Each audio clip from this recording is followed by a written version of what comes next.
उप मुख्यमंत्री केशव प्रसाद मौर्य कह रहे थे जांच होगी। पंकज चौधरी उत्तर प्रदेश के आपके नए नवेले अध्यक्ष कह रहे थे जांच होगी। ब्रजेश पाठक कह रहे हैं कि जिसने किया उनको कई बरसों बाद महापाप लगेगा। सब लेखा जोखा लिखा जा रहा है, जांच होगी, कार्रवाई होनी चाहिए।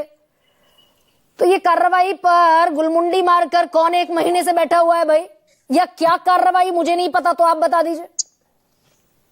गरिमा जी, एक बात तो बिल्कुल साफ है कि किसी का भी धार्मिक चिन्ह अगर आपने उसके साथ छेड़छाड़ की है तो ये अत्यंत महापाप है, इसमें कोई भी दो राय नहीं है। वो चाहे बटुक की चोटी हो, वो चाहे किसी मुस्लिम की टोपी हो, वो किसी सरदार की पगड़ी हो, या कोई भी किसी का भी धार्मिक चिन्ह छूना, ये महापाप है। ये किसी से छुपा हुआ नहीं है और इसके लिए कोई भी समर्थन नहीं दे सकता इस चीज को कि वो महापाप नहीं है। तो ऐसी स्थिति में और ये कौन करता दिखाई दिया महापाप? रोहित अग्रवाल 18 जनवरी ये महापाप प्रशासन करता हुआ दिखाई दिया है और उसकी जांच चल रही है। और प्रशासन किसके मातहत आता है उत्तर प्रदेश में? नहीं, उत्तर प्रदेश में प्रशासन स्वतंत्र है, प्रशासन अपना काम करता है, विधायिका अपना काम करती है। रिपोर्ट किसको करता है प्रशासन? प्रशासन देखिए, प्रशासन एक स्वतंत्र तंत्र होता है। हाँ। जो कि गवर्नड होता है कहीं ना कहीं विधायिका से और गृह विभाग से गवर्नड होता है। और इसमें कोई दो राय नहीं है कि अगर किसी ने भी कोई भी किसी की भी गलती पाई जाएगी, होम डिपार्टमेंट किसके पास है रोहित? होनी चाहिए और सख्त से सख्त कार्रवाई होगी। होम डिपार्टमेंट किसके पास है? मुख्यमंत्री उत्तर प्रदेश के पास है और होम डिपार्टमेंट मुख्यमंत्री के ही पास होता है। और मुख्यमंत्री जी के ऊपर उत्तर प्रदेश की जनता को पूर्ण विश्वास है।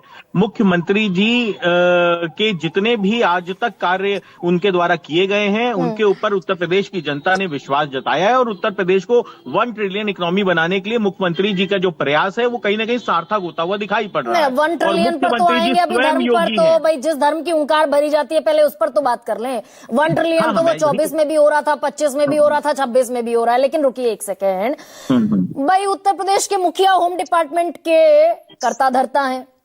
ब्रजेश पाठक कह रहे हैं जो हुआ वो महापाप हुआ, उसका पाप पड़ेगा, बहुत पाप पड़ेगा। मैं कह रहा हूं पाप पड़ेगा। जिन लोगों ने खींची चोटी, हिंदू माइथोलॉजी में हम भरोसा करते हैं, ये खाता सब वही लिखा जा रहा है। तो अगर पाप पड़ेगा तो पिछले 1 महीने से इस पर मुखिया योगी आदित्यनाथ कुछ करते क्यों नहीं दिखाई दे रहे हैं? नहीं, देखिए एक बात बिल्कुल साफ है ना, जिसने राम भक्तों के ऊपर गोली चलवाई थी पाप तो उसको भी लगा ही होगा। तो जो भी किसी को भी धार्मिक चिन्ह को अगर कोई छेड़छाड़ करेगा तो उसको तो पाप लगेगा ही लगेगा। भाई सरकार ने तो कहा नहीं कि आप किसी बटुक की चोटी खींच लीजिए। ना तो किसी बड़े अधिकारी ने कहा कि आप बटुक की चोटी खींच लीजिए। वहां पुलिस के एक सिपाही को देखा गया है, जो कि फोटो अभी जो रिलीज हुई है कि पुलिस में एक सिपाही ने बटुक की चोटी खींची है, जिसके ऊपर सख्त कार्रवाई होगी। रोहित अग्रवाल जानते हैं वो सिपाही का नाम क्या है? नहीं, भाई सरकार के अंग है ना, आपके भी मंत्री बैठे हुए हैं उत्तर प्रदेश कैबिनेट में, आप जानते हैं वो सिपाही का नाम क्या है? देखिए बिल्कुल हमारे मंत्री उत्तर प्रदेश सरकार में बैठे हुए हैं, परंतु हर उत्तर प्रदेश के सिपाही का नाम तो जान पाना संभव नहीं है। नहीं, वो जो 1 महीना पहले सारी तस्वीरें वायरल हुई थी, मतलब आज तक यानी उत्तर प्रदेश के, यानी कि आज तक उत्तर प्रदेश के कर्ता धर्ताओं को नहीं पता कि वो सिपाही था कौन, ये पुलिस के अफसर, ये सिपाही थे कौन? जो फोटो आई है वो फोटो के अंदर उनका चेहरा क्लियर नहीं है, इसी की तो जांच हो रही है, वरना जांच की जरूरत ही क्या थी?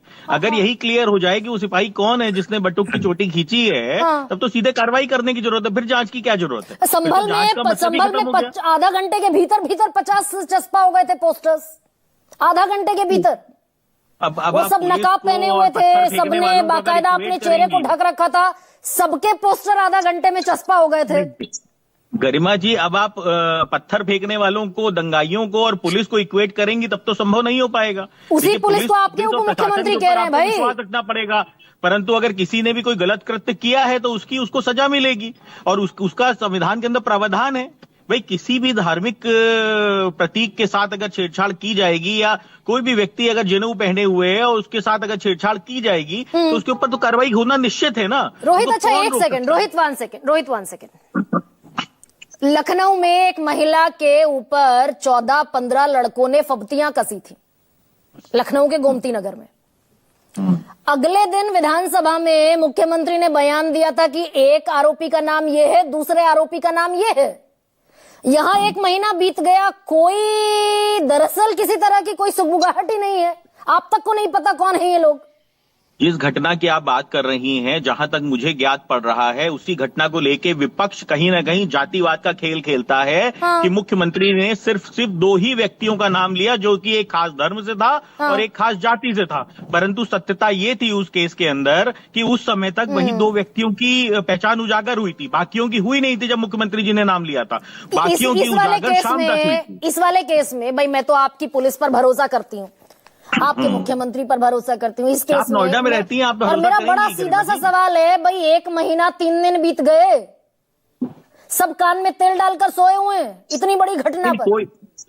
कोई कान में तेल डाल के नहीं सोया हुआ है। 1 महीना 3 दिन बीत गए, उससे कुछ नहीं होता है। हमारी न्याय व्यवस्था यही है कि निर्दोष फंसे ना और दोषी बचे ना, उसी के लिए जांच की जाएगी और जांच में जो भी दोषी पाया जाएगा उसके ऊपर सख्त सख्त कार्रवाई की जाएगी। या फिर दरअसल 2 धड़े, रोहित ऐसा भी है ना, या फिर दरअसल या 2 धड़े तैयार हो गए हैं। ब्रजेश पाठक कहेंगे कि ब्राह्मणों के खिलाफ अत्याचार हुआ और वो मुखिया जिन पर ठाकुरवाद का आरोप लगता है वो दरअसल अपना हो गया, ब्राह्मणों के साथ हो गया तो क्या हो गया। देखिए बड़े ब्राह्मण तो खुद है। ठाकुर फिर से हम वही जातिवाद में फंस रहे हैं। यहाँ मुद्दा ब्राह्मण और ठाकुर का नहीं है। बटुक का मतलब ये नहीं होता है कि वो ब्राह्मण था।